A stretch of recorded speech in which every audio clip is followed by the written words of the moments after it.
So OCBC has this financial wellness index, and they found that there's about like 18% who spend beyond their means to keep up with their peers lah.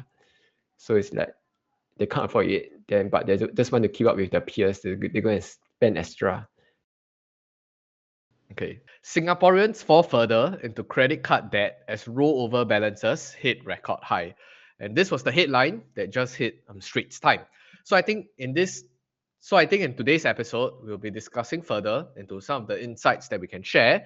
And specifically, we have one of Singapore's largest finance influencer, and we'll get his real insights and take on the idea of using credit card and how do you play this whole personal finance game.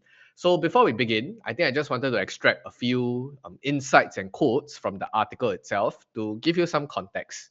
So they said that credit card rollover balances actually hit a record $7.9 billion in Q3 of 2024.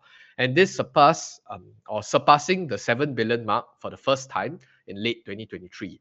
Some of the demographics that was discussed here was that consumers aged between 45 to 49 have the largest average unsecured credit card debt at $6,670, followed by those in 40 to 45 and 50 to 54. So younger consumers, which is between 21 to 39, are also seeing a rise in outstanding balances. So some of their spending habits and triggers include dining, travel, and lifestyle expenses, which dominate the spending category. They also cite things like stressful work environments, leading to many professionals trying to splurge on luxury experiences. So some of the high interest rate numbers that credit card companies actually charge include the range of between 27.8% to 30.8%. Crazy numbers, and compounding actually works in reverse as well for those of you with such high debt amounts. And I think a DBS spokesperson actually said that the rise in credit card rollover balances actually reflect a return to normal as people spend more on travel and dining following the pandemic itself. So might not necessarily be something that we are too concerned about for now, but yeah, this is generally the context that we're in today. So of course, we'll pass the time over to Kelvin.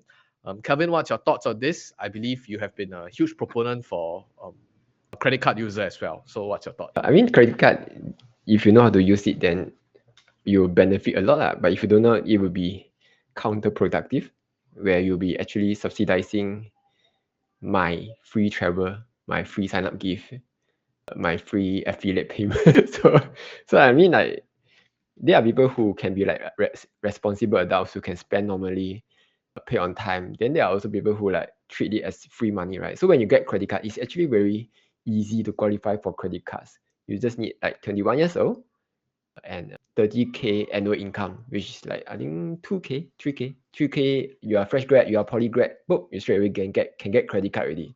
Then you can apply for at least 3-4 multiple credit cards. Each credit card will give you like 4 times your annual income. So let's say you earn 3K, boom, you straight away got, I don't know, 12K monthly credit limit. 12K credit limit lah. Then you times 5, wow, you suddenly got 60K credit limit to use. So I mean, the temptation is there lah, especially if you can't control yourself, you can't be disciplined. But for me, I got like, whoa, so many credit card. I think at least 10 is on one hand, is on the other hand. So I've never fallen into any credit card debt lah. So obviously it's not a person thing, it's a financial literacy kind of thing lah. It's not the credit card is an evil thing lah. It's about how you use it lah. So like when I see, okay, so OCBC has this. You're muted, Kelvin. So OCBC has this financial wellness index, and they found that there's about like 18% who spend beyond their means to keep up with their peers lah. So it's like they can't afford it, then but they just want to keep up with their peers. They're going to spend extra. Then the other one, 29% credit card holders only pay the minimum sum, which is like, whoa, I didn't know the number could be this high lah. So where is this? Yeah, this part. This number is especially high for the people who are in their 20s, like the impressionable young adults who have access to suddenly like few K a month. They suddenly spend a lot more. And this number is rising. So from 2019, it was from like 15%, then it rise to 27% now. It dropped during COVID lah, because those people can't spend. So suddenly can spend now, suddenly the spending shoot up and they don't like keep track of their spending, that kind of shit. So yeah lor, it's bad lah. But I don't know. So like I tell people like if you can't be like responsible adults, then just don't use a credit card lor. Just use normal. But don't use debit card either. Because debit card they have access. Whoever has access to your card has access to your straight away to your bank account.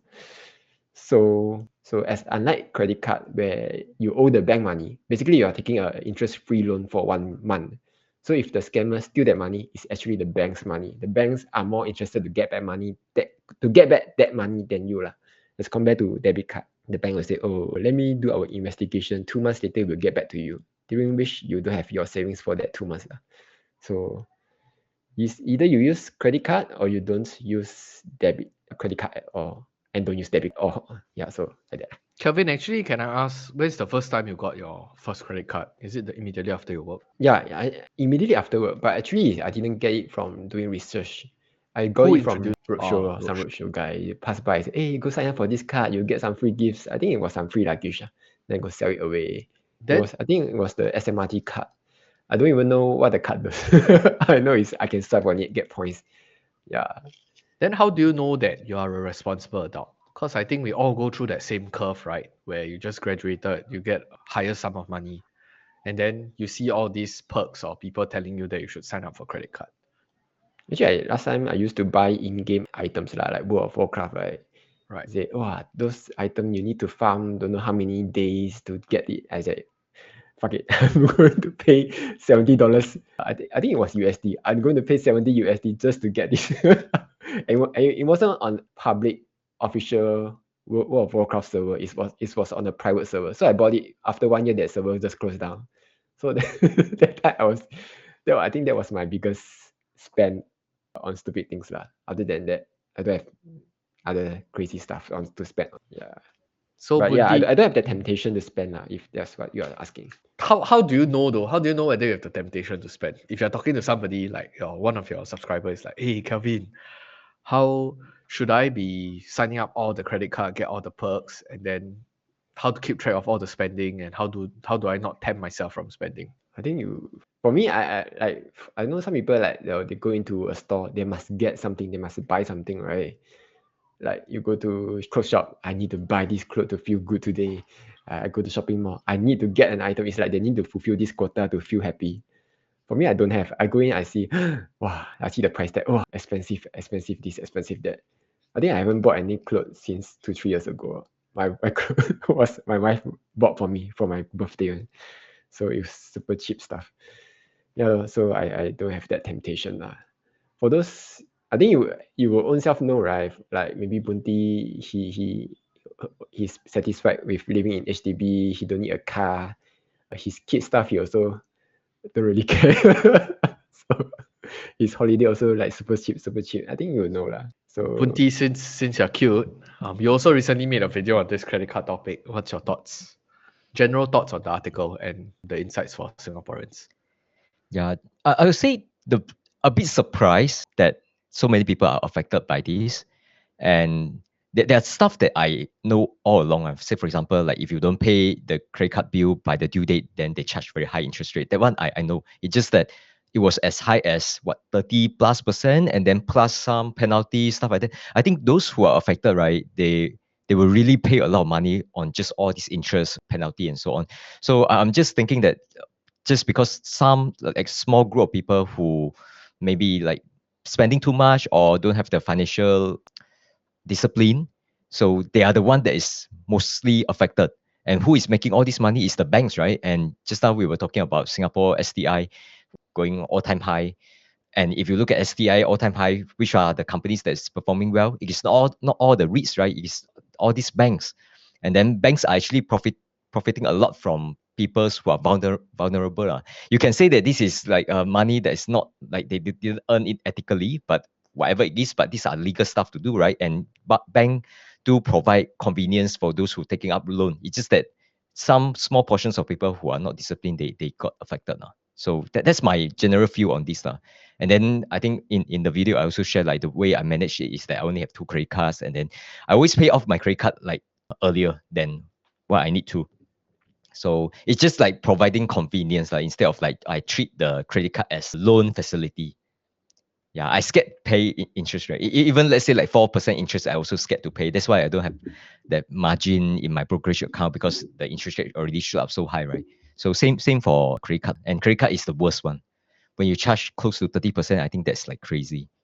It's taking people's life, I think.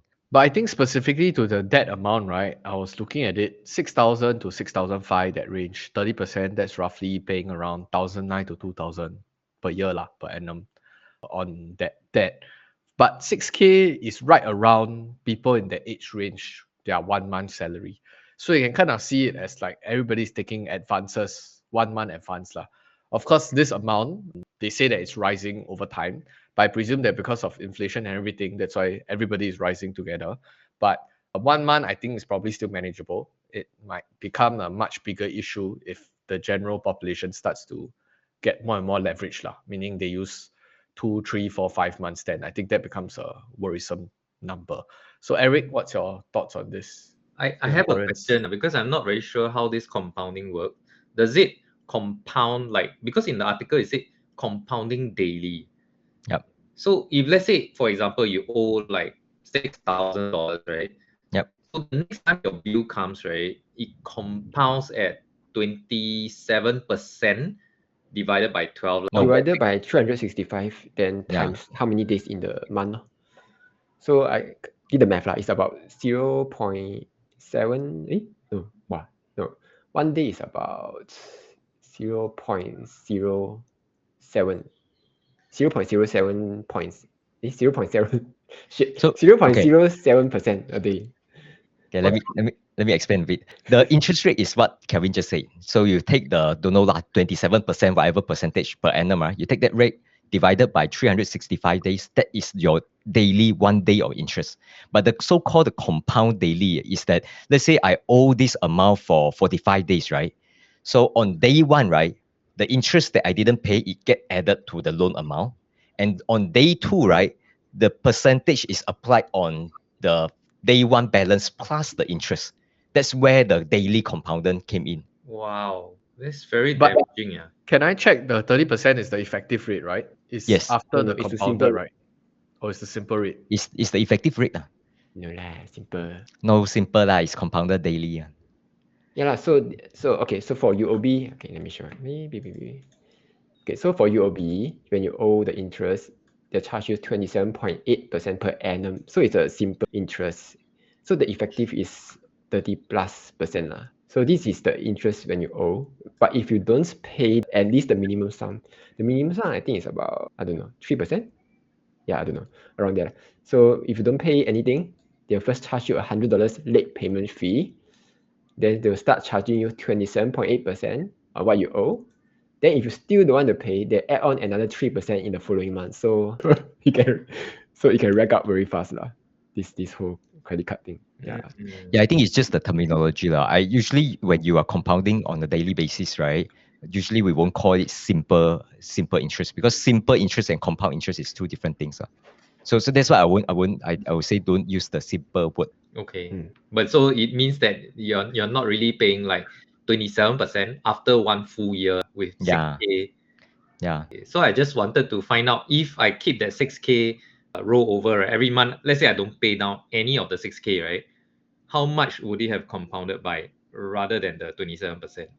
And anyone know? I think it will be slightly higher than 27%. Yeah, higher. But all these calculations can be quite, detailed. I don't have the fact. I don't want to give more details. Okay. Now I wait for Kelvin to come out with a video on this. No. But either way, right, it's still a high amount. Like let's say after you're compounding, right, 27% can go up to 31%, for example. Then you say, no, that's not the correct calculation. Instead of like divided by 365, it is like 1 plus the rate to the power of 1 divided by 365. You can come up with different calculations. They all can be correct depending on how the bank structure it, which I don't know which version that they are using. But still, you're ending up with something that is like 30% plus minus. So still a high amount. Like there's no, it cannot be like 30+% suddenly come down to 15%. So it's not important to know which version it is. The important thing to know is that if you don't pay that by due date, right, you are paying a sky high interest rate. So I give you one example, right? Let's say I tell you, right, I have very, very good investment opportunity. For sure, one confirm, 100% guaranteed you earn, per annum return. I'm talking about like 27% return. You want to invest with me into this opportunity? So people hearing this kind of deal is like, oh, it must be scam now. Where can you like earn 27% per year and it's guaranteed, right? Guaranteed confirm you shouldn't do that now. It must be scam. Then turn out, yes, it is true. There's such investment, which is just pay off your credit card bill, especially if it is past due date. So if you pay that off, you are saving 27% return, and the amount that is you save is the amount that you earn, right? So that's why I say don't pass due date. Just remember that. To give you to let you have the gravity of the situation, I just did I priced some numbers into a compound interest calculator, right? I don't know whether this is accurate. So let's say you start off with 6K principal and you add 6K every year for the next 10 years, compound at 27%. Guess how much is the amount? Boon Tee, since you are the most 5 million. sorry? 5 million? No, 350K only. Where got 5 million? 6K only, 6K. The base, you count 6 times 10 is 60 plus 6. 66K have become 5 million. Maybe you need No, no. 30 years, can 5 million. Yeah, you try. Actually, don't need 30. 30 become 44 million. But anyway, yeah. So just to give you some context about that. But I think there is another way or another standard of discussion would be you go to the other extreme end, which is you don't use credit card at all. Would that be a sound strategy? Kelvin, what's your thoughts? For somebody that say that I don't want to touch, because we are playing with fire here, right? So I don't want to use fire at all. Everything I next time use heat stove. Don't touch fire at all. Wait, let me go find the article. Why I don't own book? Wait, okay, share screen. So the author who wrote that rollover balance article just now, she also wrote why I don't own a credit card and why I will never need one. So I think she say, okay, I don't own credit card because I'm uncomfortable with the idea of spending money that I don't actually have. I feel like this is very ironic because I don't know how is she paying for her HDB. Is she paying in cash or and CPF and don't take any loan at all? Because there's like she's preaching what she going against. So I don't know. So anyway, so when she say she paid, so instead of using credit card, she used debit card. I go with my one and only debit card and an envelope of foreign currencies. So I use it with my Visa debit card. So the problem with that is that bank debit card has, not only bank debit card, bank credit card also has that 3.25% foreign currency. So you pay whatever, you pay $100, you're actually paying $103 on your overseas purchase. That's the first thing. The second thing is that if you ever lose your debit card, you can just tap it and swipe and you straight away lose all your bank account balance. So that's the second thing. And she said that she don't chase rewards, as I find it a bother. But the thing is, most credit cards don't even need you to chase. Like let's say the UOB one card, you just spend your usual stuff. You don't have to purposely go and find whatever to spend. You straight will give you like 3.33% if you meet the minimum spending like $500 every quarter. So it's not like you have to purposely go and find. So I don't know. Debit card I feel like is a bad tool to have. Yeah, you say you can, okay, I don't like to owe money, but actually you're already owing money to the HDB already. So why not just continue on with your credit card? But if you're not comfortable with using credit card because it's money that you don't have, then why not just lower your credit card spending limit to what you want to spend?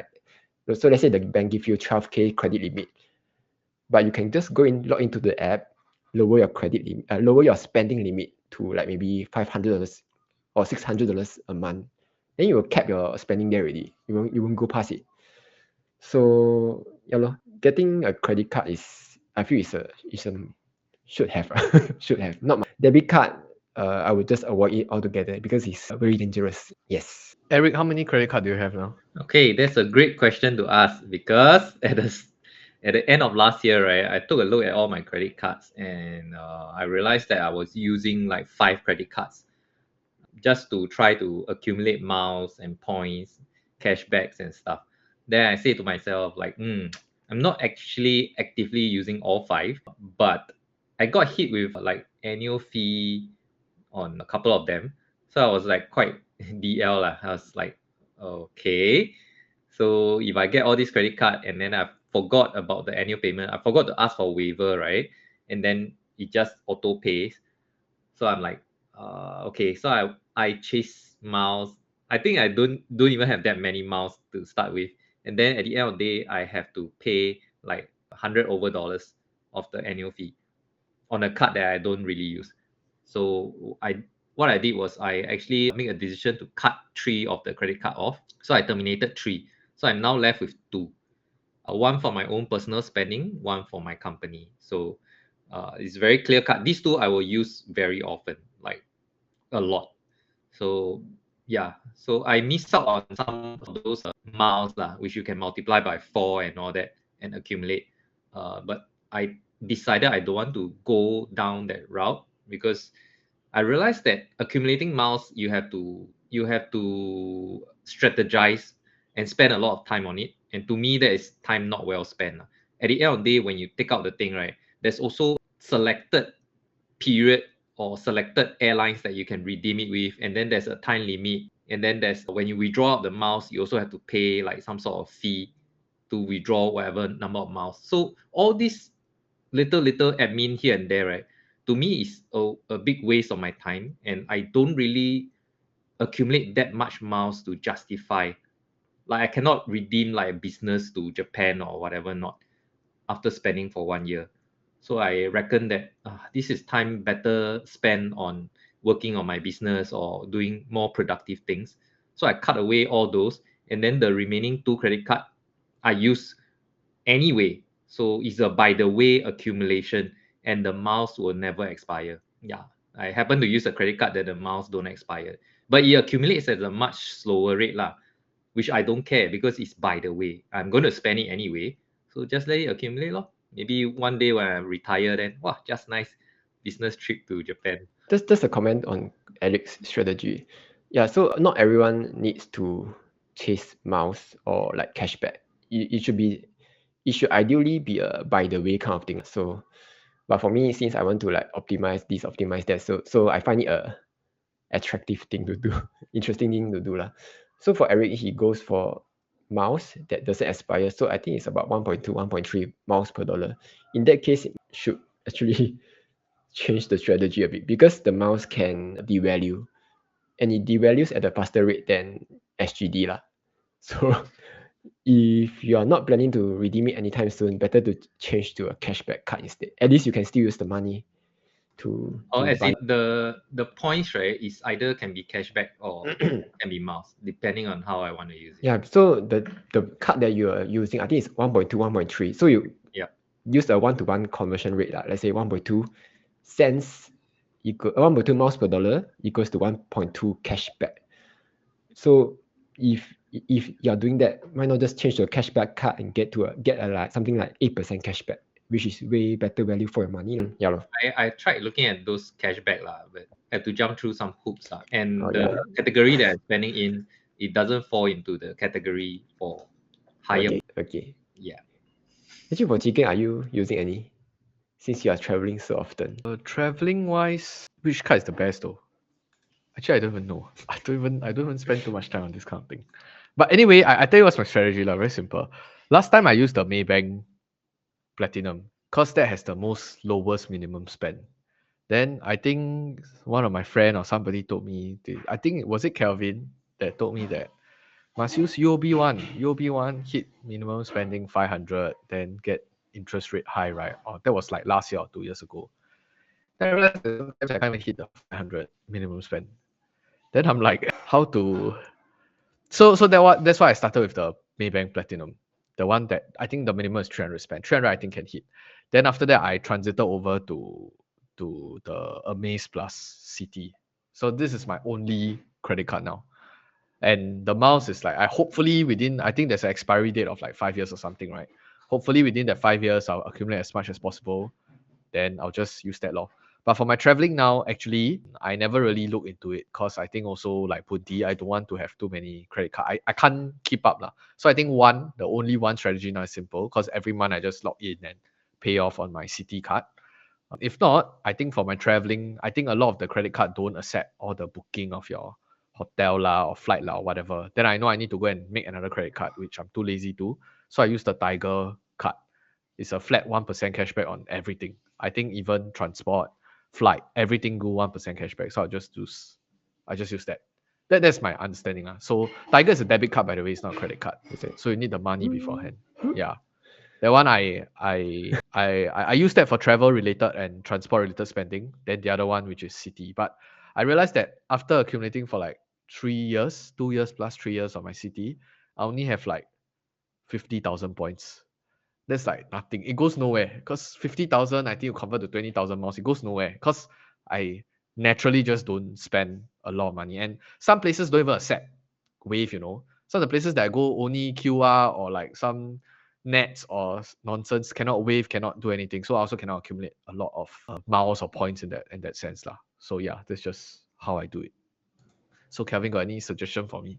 It's too long to stay here. But anyway, for me personally, I don't log in to pay lah. I just set up gyro.